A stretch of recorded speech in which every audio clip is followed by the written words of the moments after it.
The story of Esther is one of the most remarkable accounts of courage and providence ever told. It's a story of a young woman who rose from obscurity to the throne of the Persian Empire, risking everything: her life, her future, and her identity for a cause far greater than herself. But to truly understand Esther's story, we need to travel back in time, nearly 2,500 years ago, to the Persian Empire, the most powerful kingdom in the world at the time. This was an empire of incredible wealth, political intrigue, and fierce power struggles.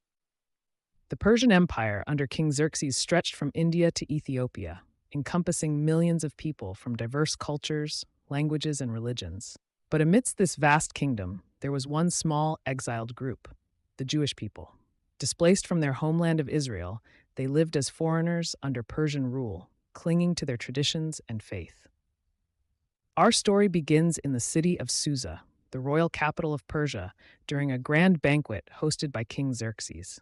This wasn't just any banquet, it was a 6-month-long display of power and opulence. Xerxes wanted to remind the world and his nobles that he was the most powerful ruler on earth. But Xerxes was more than just a king. He was a man known for his impulsive decisions, his quick temper, and his insatiable desire for control. These traits would set in motion a series of events that would forever change the lives of millions. During the banquet, Xerxes ordered his queen, Vashti, to appear before his guests to display her beauty. But Vashti refused, a bold and dangerous act in a world where women had little agency. Her defiance enraged Xerxes, and in a fit of anger, he stripped her of her title and banished her from the palace. Little did anyone know, Vashti's fall would pave the way for a young Jewish woman named Esther to step into history. Esther was no queen. She was an orphan, raised by her cousin Mordecai in the shadows of Persian society. She could never have imagined that her quiet faith and inner strength would one day be called upon to save her people. But Esther's story is more than just a tale of royalty and intrigue. It's a story of courage, of choosing to stand up for what is right, even when it means risking everything. It's a story of faith, of trusting in a divine plan, even when God seems silent. And it's a story of providence, the idea that even the smallest, seemingly insignificant moments can be part of a greater purpose. What would you risk to do what is right? Could you stand up to injustice if it meant sacrificing everything, your comfort, your security, even your life? This is the choice that Esther faced. And what she did next changed the course of history forever. Join us as we dive into the incredible story of Esther, a story of bravery, faith, and redemption. A story that reminds us that we all have a purpose, and sometimes we're called to step into it for such a time as this. The story begins in the 3rd year of King Xerxes' reign, during a grand banquet in the palace of Susa. For 6 months, the king displayed the wealth and glory of his empire to nobles and officials from across Persia. But the feast's final days would set the stage for an extraordinary turn of events. Xerxes, let my queen Vashti come before the nobles. Let them marvel at her beauty, messenger. The king commands your presence. Vashti, no, I will not go. Queen Vashti's refusal was a direct challenge to the king's authority, a bold act in a world where women's voices were often silenced. Her decision cost her everything. In Persian culture, the king's word was law, and defying him was unthinkable. Vashti's act of defiance wasn't just personal, it was political. Xerxes, humiliated in front of his court, could not let her actions go unpunished. On the advice of his counselors, Xerxes banished Vashti and began the search for a new queen. A decree was sent across the Persian Empire, summoning young women to the palace. Among them was Esther, a young Jewish woman living in Susa. Mordecai, Esther, you must go to the palace, but remember, do not reveal your heritage. Keep your faith in God, and He will guide you. Esther, why would they choose someone like me? God has a plan, even when we cannot see it. Esther's life was about to change forever, but entering the palace meant leaving behind everything she knew: her family, her community, and even her identity. In ancient Persia, the process of selecting a queen was elaborate. The young women went through a year-long preparation period involving beauty treatments and palace etiquette training. This wasn't just about outward beauty. It was a test of character, grace, and the ability to navigate court politics.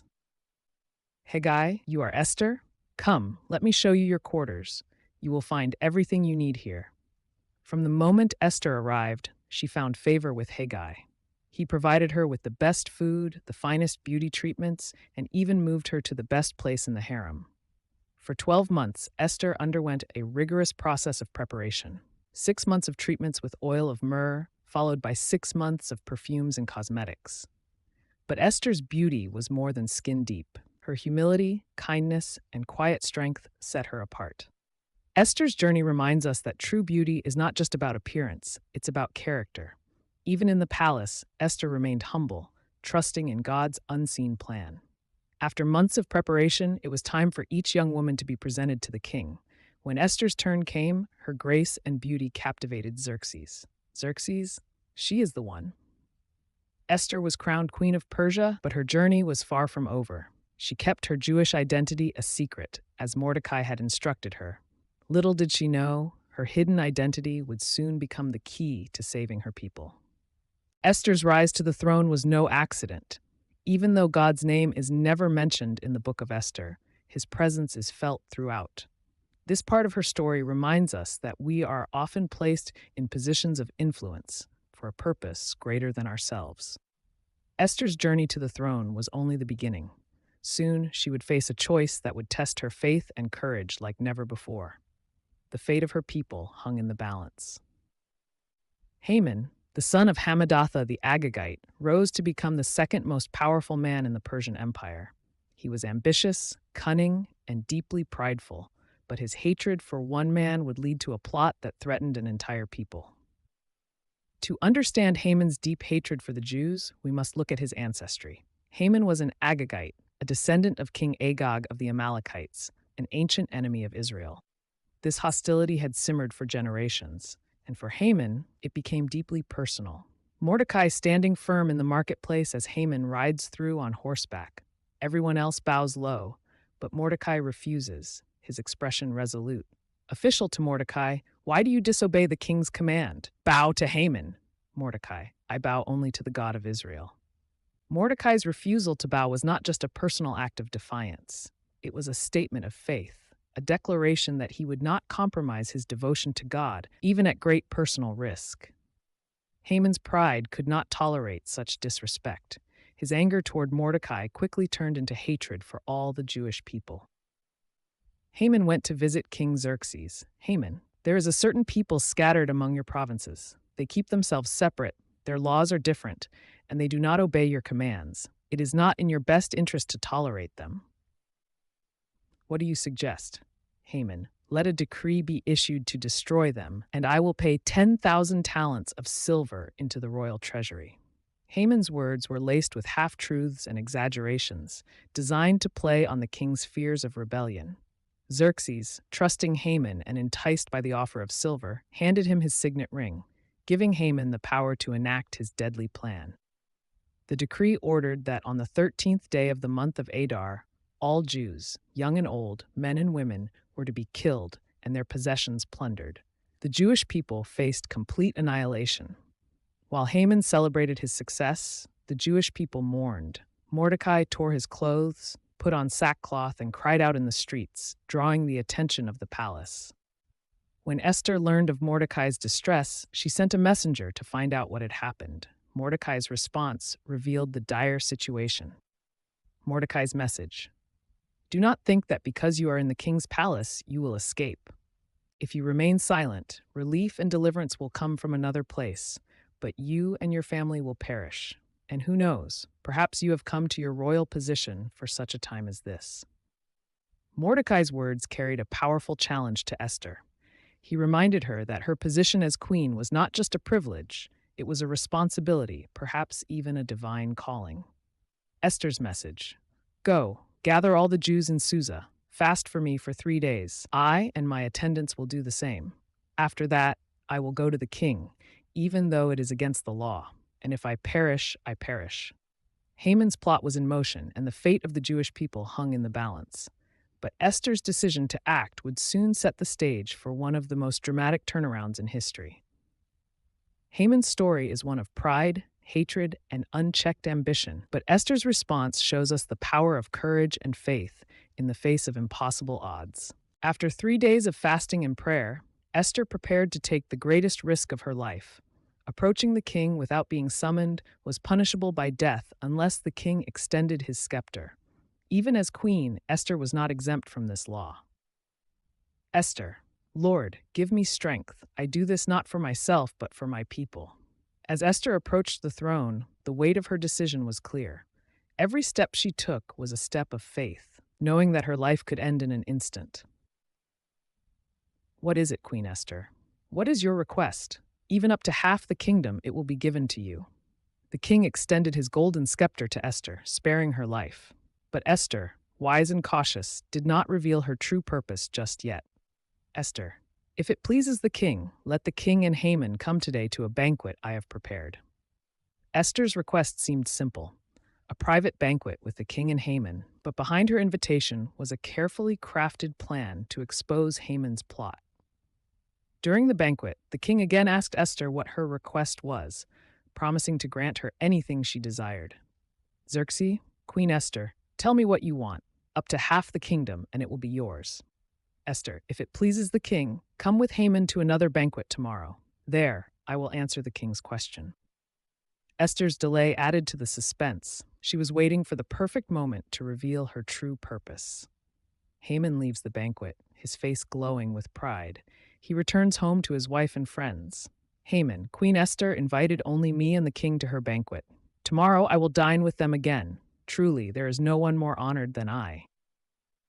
Haman's wife, then why are you still bothered by Mordecai?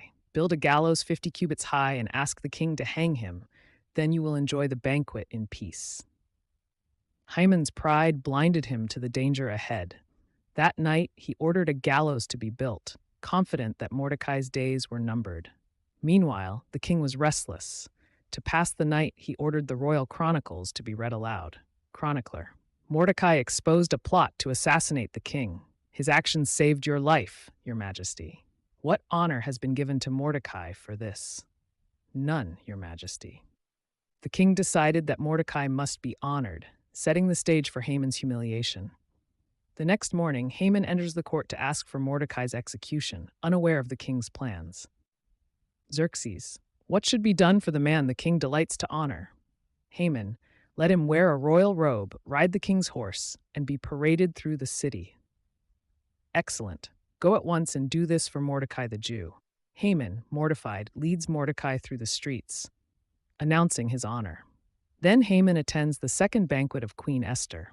The atmosphere is tense as Xerxes and Haman await Esther's request. Xerxes: Queen Esther, what is your request? Speak, and it will be granted. Esther: Spare my life and the lives of my people, for we have been sold to be destroyed, killed, and annihilated. Esther's words shocked the king. For the first time, she revealed her Jewish heritage and the threat against her people. Who would dare do such a thing? Esther: The adversary and enemy is this vile Haman. Haman falls to his knees, begging Esther for mercy. Xerxes to the guards: Hang him on the gallows he prepared for Mordecai. In a stunning reversal, Haman's plot backfired. The gallows he built for Mordecai became the instrument of his own demise. Mordecai is promoted to Haman's position. A new decree is issued, allowing the Jews to defend themselves.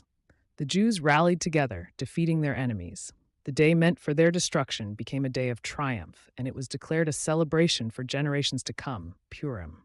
Esther's courage and faith remind us that even in the face of overwhelming odds, one person can make a difference. Her story continues to inspire millions, showing that we are often placed in pivotal moments for such a time as this. A grand ceremony in the palace. Mordecai stands before King Xerxes, who places a royal signet ring on Mordecai's finger. The audience cheers as Mordecai is adorned in royal robes. With Haman gone, King Xerxes elevated Mordecai to his former position. The signet ring, once a symbol of Haman's power, now belonged to Mordecai, a man of integrity and faith. Though Haman was dead, his decree to annihilate the Jewish people could not be revoked. According to Persian law, a royal edict was irreversible. The Jews were still in grave danger. Mordecai: We must act quickly. The lives of our people still hang in the balance. Esther: I will go to the king again. Esther once again approaches King Xerxes, this time with Mordecai by her side. She falls at his feet, her voice trembling but resolute. Esther, if it pleases the king, let an order be written to overrule Haman's decree. How can I bear to see the destruction of my people? Xerxes, you may write another decree in my name, using my signet ring. Xerxes gave Esther and Mordecai the authority to write a new decree, giving the Jews the legal right to defend themselves against their enemies. Scribes worked diligently, crafting the new decree. Messengers on horseback carry it to every province, and Jewish communities celebrate as they hear the news. The new decree allowed the Jews to assemble and protect themselves. It turned the tables on their enemies, giving them the opportunity to fight back on the day set for their destruction. On the 13th day of the month of Adar, the Jews gathered across the Persian Empire to defend their lives. Instead of being destroyed, they triumphed over their enemies. The Jews' victory was not just physical, it was symbolic. A people marked for annihilation were instead delivered, demonstrating the power of faith and unity. To commemorate this great deliverance, Mordecai and Esther established the festival of Purim. It became a time of feasting, joy, and thanksgiving, a celebration that continues to this day. Esther's journey from an orphan to a queen, from silence to bravery, is a testament to the power of faith and courage. She embraced her calling, risking everything to fulfill her purpose. The story of Esther reminds us that true leadership is not about power, but about service. Esther used her position not for personal gain, but to save her people, showing us the importance of standing up for what is right. The impact of Esther's story reaches far beyond her time. The festival of Purim is a reminder that even in the darkest moments, hope can prevail. And Esther's example teaches us that we all have a purpose, even if we cannot see it right away. Whether you find yourself in a position of influence or feel unseen and insignificant, remember Esther's words. Who knows if you have come to your position for such a time as this? The story of Esther is not just a historical account. It's a timeless reminder that one person's courage can change the course of history. What will you do with the opportunities you've been given?